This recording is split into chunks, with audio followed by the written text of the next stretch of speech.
Hola a todos, muy buenas tardes. En nombre de la Obra Social Luis Pasteur, le damos la bienvenida al cuarto encuentro sobre diabetes, en el que abordaremos diversos temas, entre ellos la diabetes infantil. El encuentro estará a cargo de la doctora Liliana Trifone. La doctora es médica diabetóloga y nutricionista infantil de la UBA. Es ex jefa de nutrición y diabetes en el Hospital de Niños Ricardo Gutiérrez. Bueno, como siempre, les pedimos que mantengan los micrófonos silenciados en el transcurso de la charla. Pueden ir mandando todas las preguntas que quieran hacer a través del chat, que las podemos leer cuando finalice la presentación. O, bueno, dado que no somos muchos por ahora, seguramente cuando finalice la presentación la doctora le vamos a poder hacer las preguntas que quieran activándonos los micrófonos individualmente. Doctora Trifone, les paso la palabra. Bueno, muchísimas gracias. Bueno, bienvenidos. A veces cuando somos pocos somos mejor, ¿no? Y nos vamos a entender muchísimo más.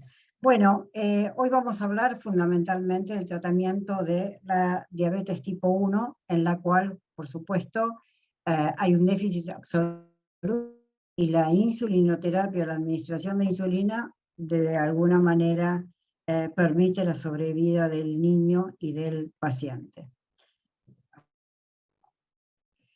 Quiero explicarles un poquito cuáles son los fundamentos de este manejo exitoso de la diabetes en general, no solo de la insulinoterapia. Es una enfermedad donde uno de los pilares más importantes es la educación diabetológica, el reemplazo de insulina adecuado, por supuesto, los monitoreos glucémicos o con monitoreo continuo, el plan nutricional acorde a la edad y la etapa biológica, no es igual el plan nutricional para todos, y obviamente el acompañamiento psicológico y bienestar de toda la familia. Un poquito les quiero marcar en la parte superior, son los hitos más importantes. En la parte inferior derecha van a ver la foto de Banti Nives y el perrito que es Marjorie, que es con la que hicieron el primer experimento y detectaron el déficit de insulina en el páncreas de este animal. Luego del descubrimiento en 1922-1920, les marco algunos hitos muy importantes. El más importante fue el de las insulinas NPH o insulinas intermedias. Los pacientes, cuando se descubrió la insulina, se tenían que aplicar cada 4 horas, que era lo que duraba la insulina regular o neutra, porque no existía ninguna insulina lenta o intermedia. En el año 1950 aparece esto, luego la insulina lenta porque se le agrega zinc, a la NPH se le agrega una proteína de la trucha, que es la protamina, y eso marcó un paso fundamental en todo el mundo. El otro hito más importante, que pareciera que es desde hace muchos años, pero no lo es así, es en 1980, cuando se puede realizar la síntesis de la insulina humana, es decir, nosotros utilizábamos insulinas de origen animal, bovina y porcina, que eran bastante similares, pero no iguales inmunológicamente. Recién en 1980, no hace tanto, se logra sintetizar la insulina humana idéntica, obviamente, a la que se produce a nivel pancreático cuando el paciente no tiene diabetes, es un paciente sano. Y posteriormente, a partir de la síntesis de la insulina humana, en la molécula de insulina, que tiene como 2 cadenas de proteínas, se empezaron a hacer modificaciones. Y así surgen, a través de esas modificaciones, por intercambio de 2 proteínas de un lugar a otro, por el agregado de un ácido graso, por el agregado de otra proteína, es decir, se modificaba la estructura química de la molécula de la insulina y surgieron los análogos. Son análogos de insulina, similar a la insulina, pero están modificados. Y ahí a partir de ello ocurre una cascada de eventos sumamente importantes que tienen que ver con las insulinas de acción prolongada y las insulinas de acción lenta, y ya vamos a ver las insulinas inteligentes o distribuidas fisiológicamente. En la parte inferior izquierda, ustedes pueden ver un poquito la curva, en verde es la secreción normal, y cómo de alguna manera los análogos rápidos, que acá los vemos, la insulina regular, que era la insulina originaria desde cuando se descubrió la insulina, y abajo, en la parte inferior, vemos la NPH, que es la intermedia más antigua, los análogos de primera generación, que ahora los vamos a nombrar, los de segunda generación y de tercera generación en el tratamiento del paciente. Ahora bien, ¿Por qué se hicieron estas modificaciones? Porque en realidad cuando tratamos de insulinizar al paciente debemos tratar de remediar o igualar la secreción de la insulina endógena. Endógenamente la insulina tiene una producción constante, que eso sería la constante que representaría la insulina lenta, sea cual fuere que recibe el paciente. Y los bolos de insulina, las insulinas rápidas, serían para cubrir la comida, como aquí vemos, un bolo, y esa es la manera, sincrónicamente, que se segrega la insulina en el cuerpo humano. De ahí que el tratamiento intensivo, llamado esquema basal bolo, bolo son las correcciones antes de las comidas, es el prototriz en todo el mundo. Yo quiero remarcar esto, que esto es internacional. Yo siempre a las familias, cuando hacemos las primeras entrevistas, ¿no?, y a los niños, en la medida de su comprensión y de su edad y su maduración, que cualquier otro niño, si tuviéramos un globo terráqueo y lo ubicáramos en China, en Rusia, en Inglaterra o en Estados Unidos, recibiría el mismo tratamiento que ellos están recibiendo ahora. Las insulinas que disponemos nosotros se disponen en todo el mundo internacionalmente, y por otro lado, nosotros los pediatras diabetólogos de larga trayectoria nos regimos por las normas internacionales, es decir, normas de ISPAD, que es la Asociación Internacional de Diabetes en la Infancia y Adolescencia, donde se regulan los tratamientos a nivel internacional. Argentina cumple con todos los parámetros de tratamiento regulado internacionalmente y disponemos de todas las insulinas de la misma manera que en otros países. Podemos charlar después de los monitoreos, pero lo que disponemos para el tratamiento, estamos también en primera línea de las mejores insulinas. Bueno, el tratamiento intensivo que comprende ese tratamiento basal bol, realmente se ha logrado mejorar muchísimo por los análogos de insulina, que son esas insulinas que se modificaron para enlentecerlas rápidamente o para hacerlas más rápido, como el bolo de la insulina en la secreción normal del individuo. ¿Cuándo implementarlo? Para todos los pacientes, no hay discusión. No hay un paciente que no deba recibir tratamiento intensificado. Eso es erróneo, no corresponde a la recomendación nacional ni internacional. ¿Qué significa esto? Que podemos emularlo o remedarlo más a la secreción de la insulina normal, como vieron ustedes, una constante en los bolos. Permite lograr un ascenso de la glucemia con las comidas más lento. Hay que tener en cuenta un aspecto que para nosotros los pediatras es fundamental: el desarrollo del individuo y el desarrollo neurocognitivo adecuado con una insulinización adecuada. Un control glucémico indudablemente ha cambiado el paradigma del tratamiento de la diabetes tipo 1 con insulinas, ya que es un esquema de tratamiento más fisiológico, minimizando el tabú de todo el tratamiento de la diabetes, que son las hipoglucemias, tanto leves como severas. Entonces, estos análogos que se llaman, no creo que haga falta que los conozcan, pero se llaman de primera, segunda generación, en función que fueron apareciendo en función de modificaciones para remediarlo más a la función normal o fisiológica del cuerpo humano. ¿Cuál es el concepto de insulina basal? Las insulinas basales lentas tienen que tener poca variabilidad, tienen que funcionar como una meseta, como la constante del individuo normal, sirven para suprimir esto que ustedes ven, que es la glucosa que se produce entre las comidas. La basal cubre entre las comidas el periodo nocturno y nos dice con la glucemia matinal. La insulina en bolo prandial, que quiere decir antes de las comidas, esto es fundamental, respetar la farmacodinámica de la insulina con el tiempo de aplicación, cubre la glucosa normal después de las comidas. Este es el concepto matriz y cómo implementarlo, como lo ven ustedes en este gráfico. De alguna manera, a la izquierda las múltiples inyecciones de insulina, la constante, y los bolos con lapiceras, con inyección. Ahora disponemos de los pen de insulina, que realmente han facilitado muchísimo, y sobre todo en los niños, las lapiceras, que son fundamentales, ya vamos a ver por qué.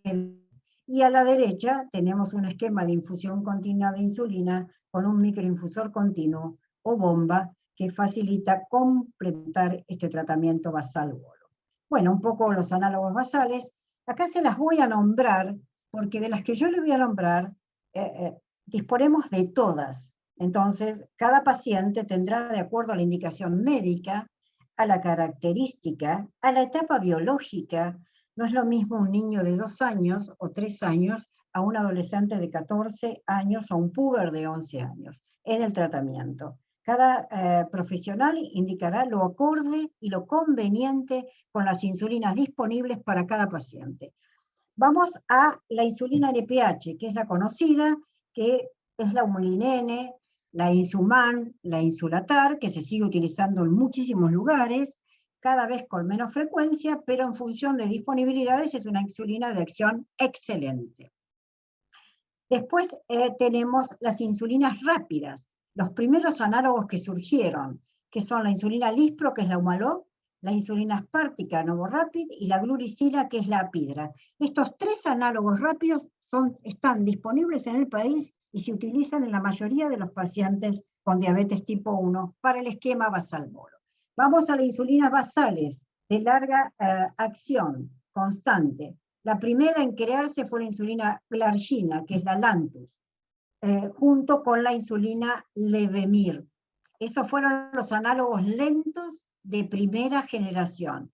Vamos a los análogos lentos de segunda generación, que es la insulina Glargina, con el mismo origen que la Glargina, nada más que más concentrada, de 300 unidades, la Toujeo, que cambia el periodo de duración, la estabilidad y la insulina Degludec o la Tresiba. Todas estas insulinas que les acabo de mencionar, disponemos en el país y con ellas se cumple el tratamiento en la actualidad.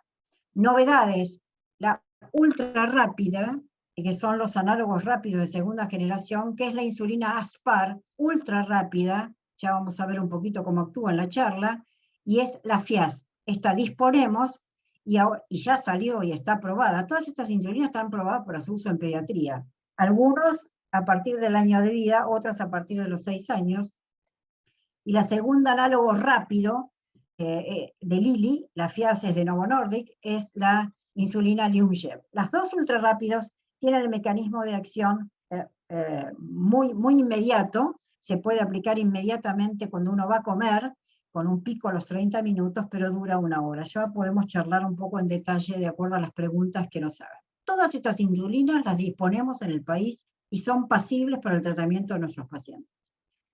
Novedades, para nombrarles porque es sumamente complejo. El laboratorio Novo Nordisk ya creó, son análogos. Estas son las 2 cadenas de insulina que ustedes pueden ver acá, con los circulitos, y en rojo están las modificaciones que se le hacen a la molécula de insulina y las sustancias que se le agregan para que dure más tiempo y permanezca más tiempo en el tejido celular subcutáneo y tenga más duración. Estas insulinas tienen una aplicación de 1 vez por semana, están en investigación, ya se está investigando icodec en diabetes tipo 1 en adultos, y la otra insulina es BIF también, es el esquema de la modificación de laboratorio Lilly. Son las 2 insulinas semanales que ya están aprobadas, ya están siendo usadas, pero todavía no tenemos experiencia ni los trabajos con evidencia científica o en tiempo real de su aplicabilidad.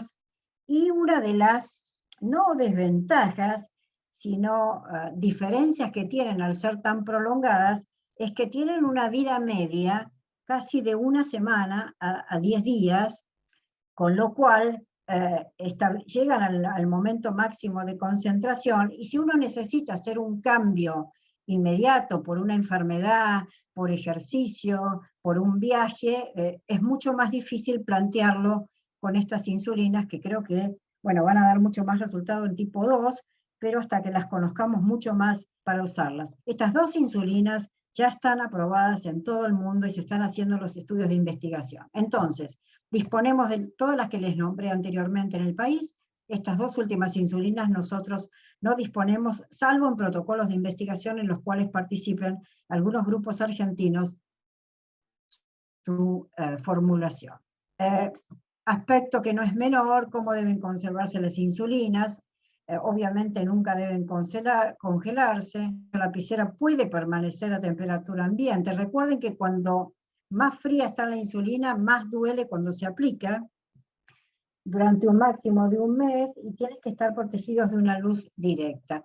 Es importante que tengan en cuenta esto, mirar las lapiceras, que no tengan burbujas de aire, siempre purgar la lapicera antes de, para ver que filtra o sale la insulina adecuadamente.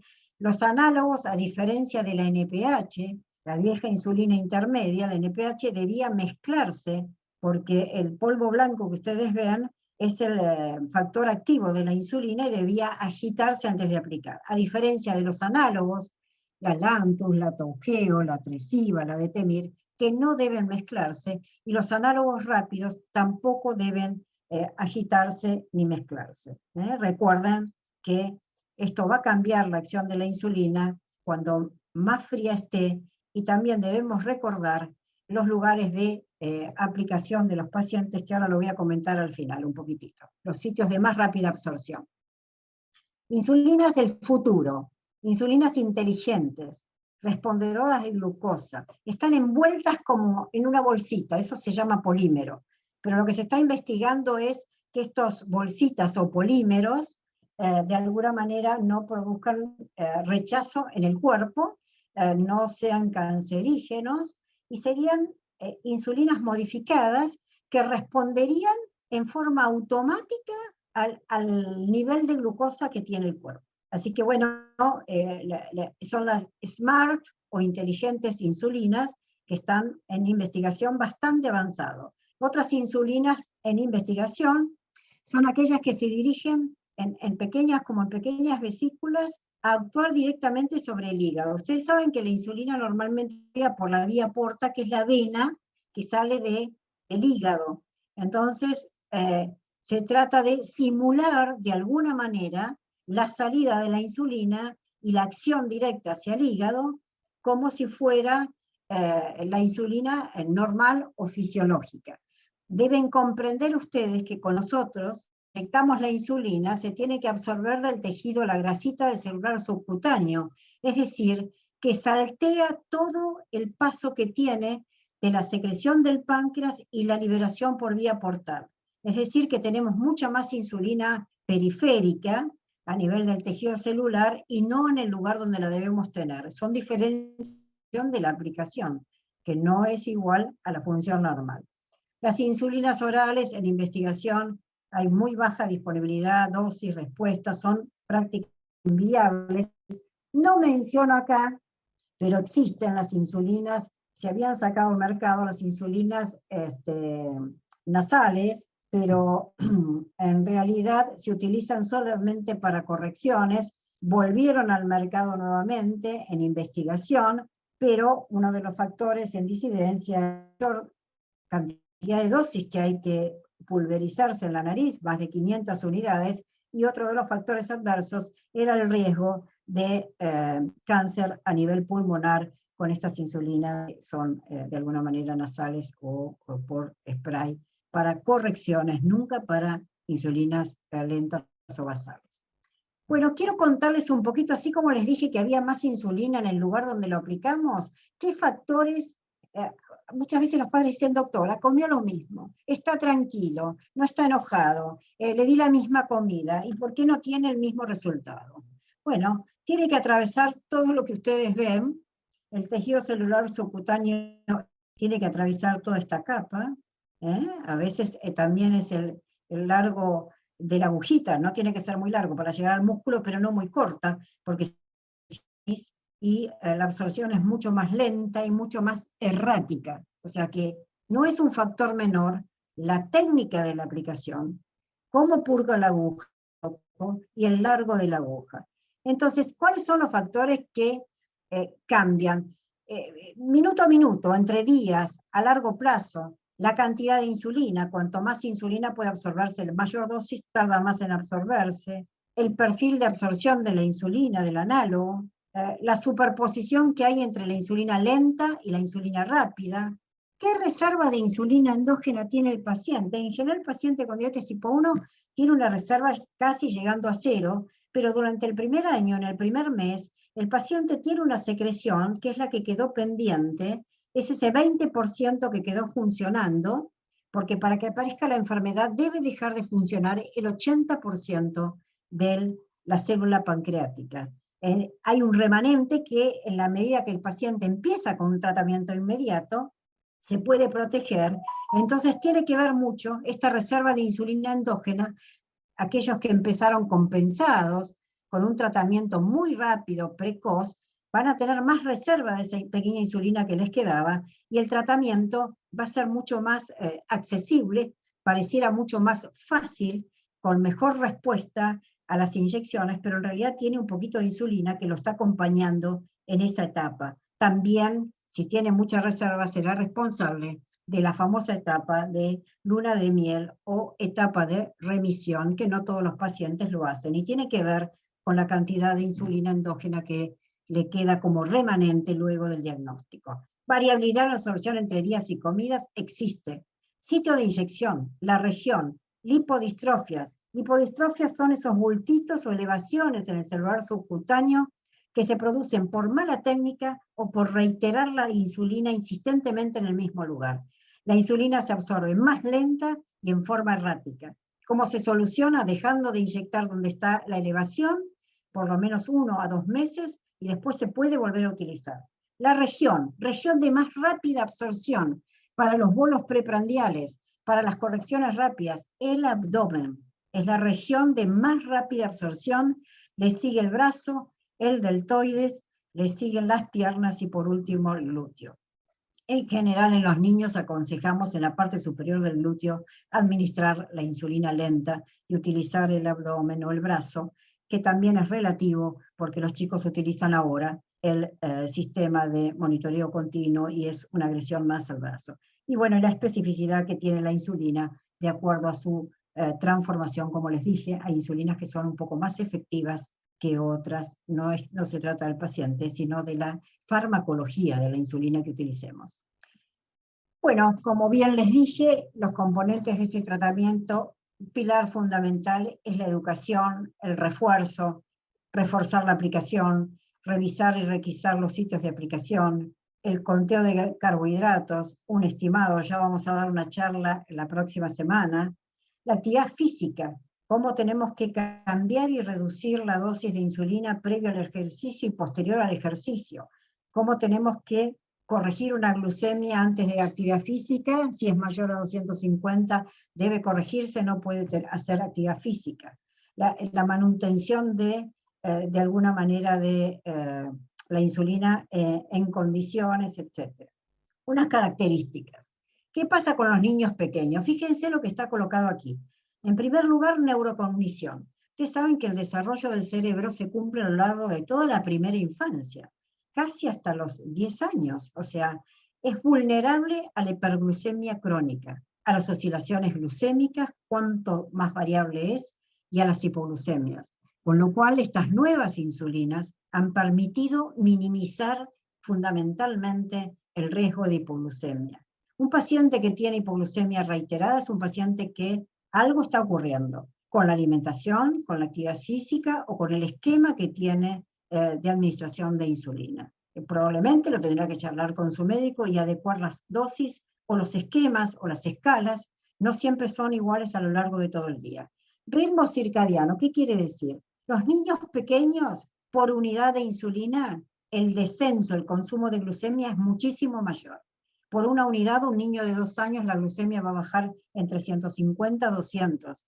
Por una unidad en un paciente de 10 años o de 15 años, la glucemia va a bajar 30 miligramos. Entonces, hay que ser muy cauteloso y prudente con la dosificación en el niño menor de 6 años. De ahí la importancia de las lapiceras de media unidad para una administración adecuada y correcta en esta edad. Fenómeno del alba. Este es un fenómeno que se produce, ya lo voy a comentar, en el adolescente, que por el cambio de la pubertad tiene alta la glucemia durante la noche. Pero ¿qué pasa en el niño pequeño, en el menor de 6 años? Tiende a bajar, tienden a tener hipoglucemia frecuente durante toda la noche. Y eso tiene que ver con la distribución de la insulina basal, la lenta, que le administramos al paciente. Esto no debe ocurrir. ¿Y por qué no debe ocurrir?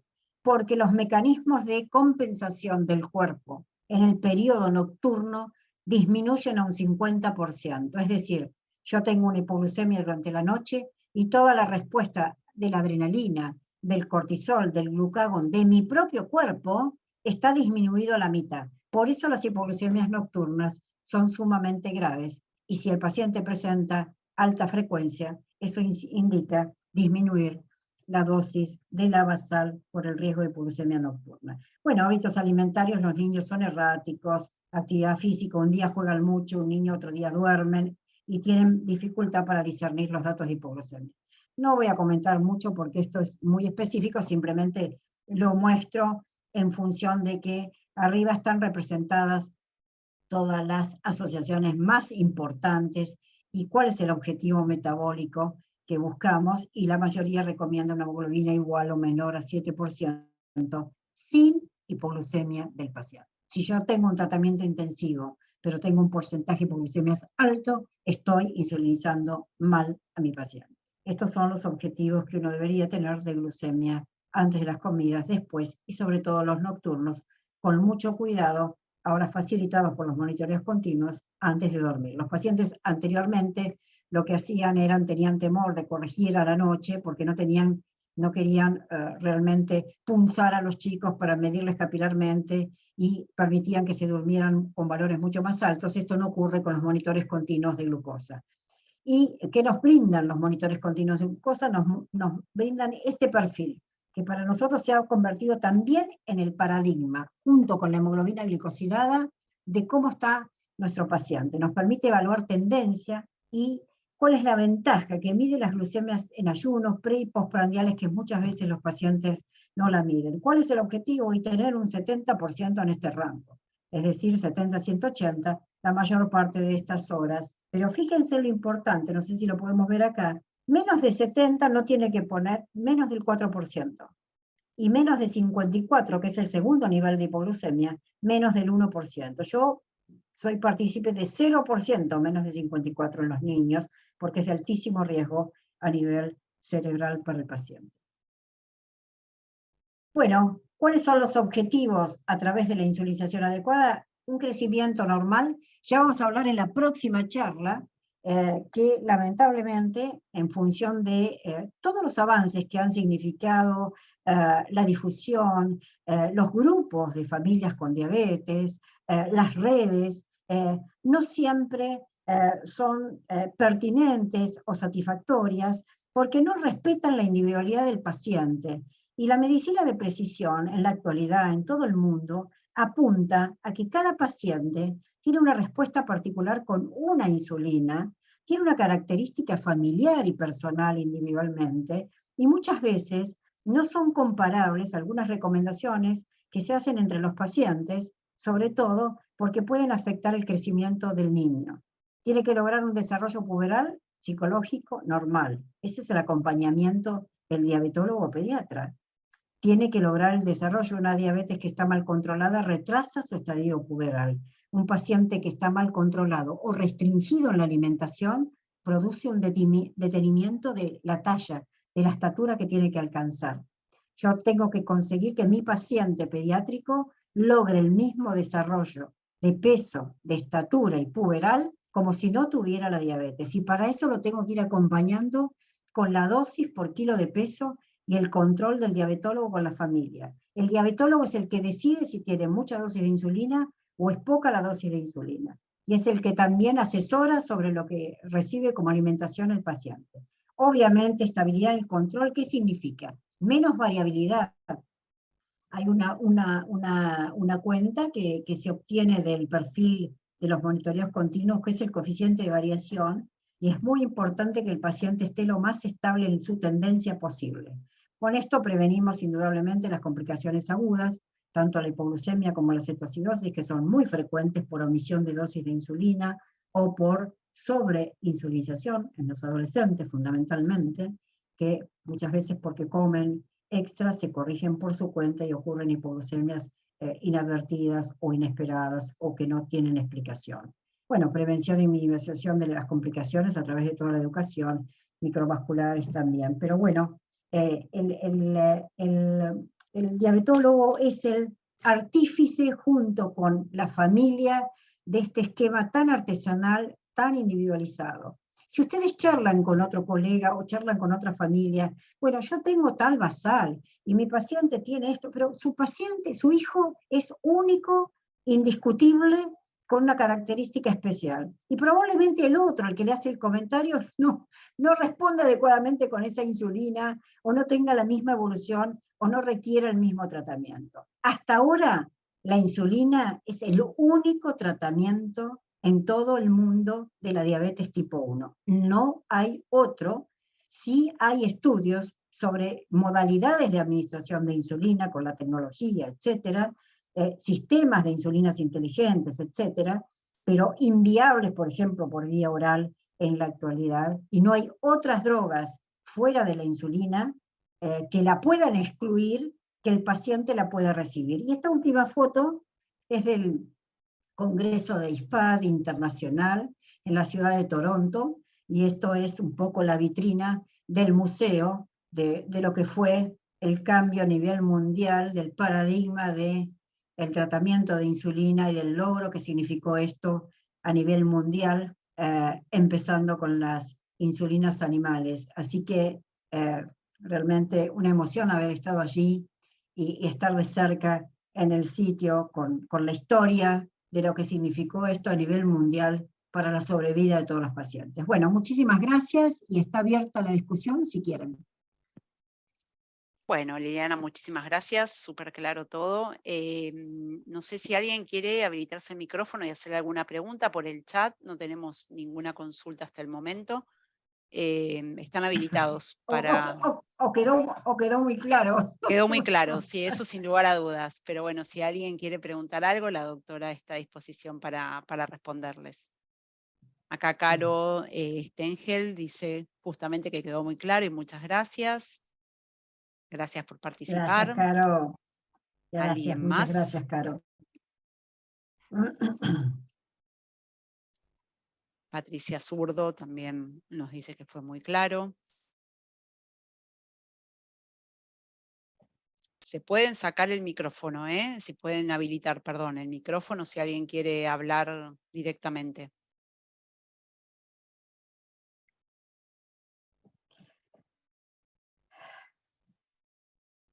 Bueno, yo creo que lo más, a ver, lo más importante es el concepto de la universalidad del tratamiento, ¿no? Me parece que nos llevamos eso de esta charla, de las pequeñas diferencias que puede haber entre uno y otro, y que esas diferencias son las diferencias que competen al ser humano a la mejor respuesta con determinada insulina en unos y con determinada insulina en otros, y la moraleja más importante es que disponemos de todas estas insulinas para el tratamiento de nuestros niños y adolescentes en el país, y me parece que eso creo que es fundamental. Perfecto. Bueno, de todas formas, desde la obra social vamos a seguir dando charlas sobre diabetes. Tenemos varias planificadas que salió en una comunicación que enviamos ayer. Les vamos a ir enviando los formularios de inscripción a medida que se acerque la fecha para que puedan participar, y vamos a seguir ampliando todos estos temas y pueden volcar cualquier duda que les vaya surgiendo en todo este tiempo en los próximos encuentros. Bueno, si no tenemos más consultas, te agradezco muchísimo, Liliana, toda la presentación. Queda grabado, si acá Caro nos está preguntando, esto queda grabado. La que quiera acceder a la grabación me escribe al mail de actividades, y una vez que está procesado y comprimido sobre todo, porque si no son muy pesados los archivos, se los podemos compartir a través del mail. Generalmente se suben a nuestro canal de YouTube. Y un anuncio parroquial, pero bueno, la charla de la semana que viene es con una de las nutricionistas que tiene muchísima experiencia en la Sociedad de Diabetes y con nosotros, sobre todo sobre lo que significa el famoso que los aflige tanto conteo de hidrato de carbono. Ese es el motivo de la próxima charla. Ay, súper interesante, eso me encantó. La charla es el 5 de julio a las 18 horas. Seguro mañana, en el transcurso del día, les vamos a estar enviando a todos a todos los pacientes que estén enrolados como diabéticos dentro de lo que es la obra social, y van a estar incluidos seguramente todos ustedes, porque tomo los listados de las personas que se conectaron a encuentros anteriores, así se pueden anotar y pueden participar. Bueno, Bueno, muchísimas gracias a gracias a todos. todos, ¿eh? Muchísimas gracias y buenas Bueno, noches. gracias. Adiós. Hasta luego.